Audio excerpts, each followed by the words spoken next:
శ్రీధర్ బాబు గారు.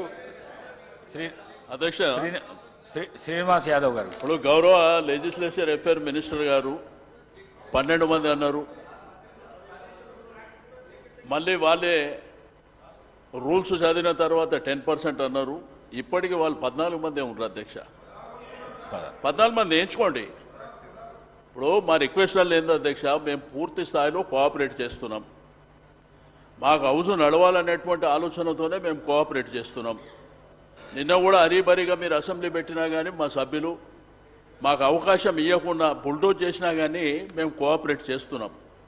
మేమేదో పనికిరాని రాజకీయాలు చేయాలి, బయటికి పోవాలనే ఆలోచన మాకు లేదు అధ్యక్ష. దయచేసి లెజిస్లేచర్ అఫేర్ మినిస్టర్ గారికి రిక్వెస్ట్ ఏంటంటే, నా రిక్వెస్ట్ ఏంటంటే sir, I stand correct. You better sir, I wish the house correct me sir. 10% అంటే ఎంతమంది వస్తారు సార్? 12 మెంబర్స్ వస్తారు 117కి. 117కి 12 మెంబర్స్ వస్తారు sir. But still we were 18 members. 119కి సార్ 119కి సార్ 119కి 12 మెంబర్సే వస్తారు. హరీష్ రావు గారికి తెలిసినా కానీ కావాలని వారు బుల్డోజ్ చేస్తూ ఉంటారు. జనరల్లీ వారు చేసేది. ఆ ప్రశాంత్ రెడ్డి గారిని అడగండి, వారు కూడా లెజిస్లేటివ్ మంత్రిగా ఉన్నారు. 12 మంది శాసనసభ్యులే కోరము. వారికి తెలిసి కూడా పక్కన ఉన్న హరీష్ రావు గారికి పూర్తి స్థాయిలో తెలుసు బుల్డోజ్ చేయాలని బుల్డోజ్ చేస్తూ ఉంటారు. కానీ ఈరోజు నేను గౌరవ మాజీ మంత్రి గారిని శ్రీనివాస్ యాదవ్ గారిని కూడా రూల్ కోట్ చేశాను సార్. 119కి 10% is 12 members.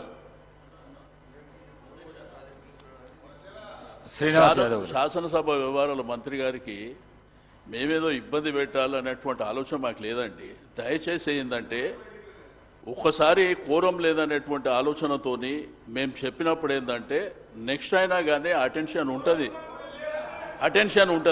మీరే 12 మంది అంటుర్రు, మీరే 17 మంది అంటుర్రు, 117 అని మీరే అంటుర్రు. మా కోఆపరేట్ చేయాలనే ఆలోచనతోనే మేము సభ్యులం వచ్చినాం కదా. మా ఉద్దేశం అది కాదు అధ్యక్ష. ఎంఐఎంఐ వాళ్ళు ఉన్నారు సార్ అధ్యక్ష. 18 మెంబర్స్ అధ్యక్ష లెక్క పెట్టాను. 18 మెంబర్స్ ఉన్న తర్వాత కూడా కావాలని చెప్పి ప్రజలకు తప్పుడు సమాచారం పోయే విధంగా అంత అనుభవం ఉన్న వాళ్ళు హరీష్ రావు ఉండే వాళ్ళు కూడా మాట్లాడడం అనేది చాలా బాధాకరమైన విషయం సార్. ఒక్క నిమిషం గౌరవ సభ్యులకు. మా ఉద్దేశం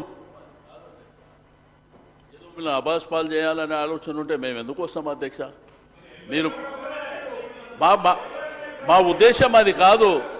మేము పూర్తి స్థాయిలో మీకు కోఆపరేట్ చేయడానికి మేము సిద్ధంగా ఉన్నాం అధ్యక్ష.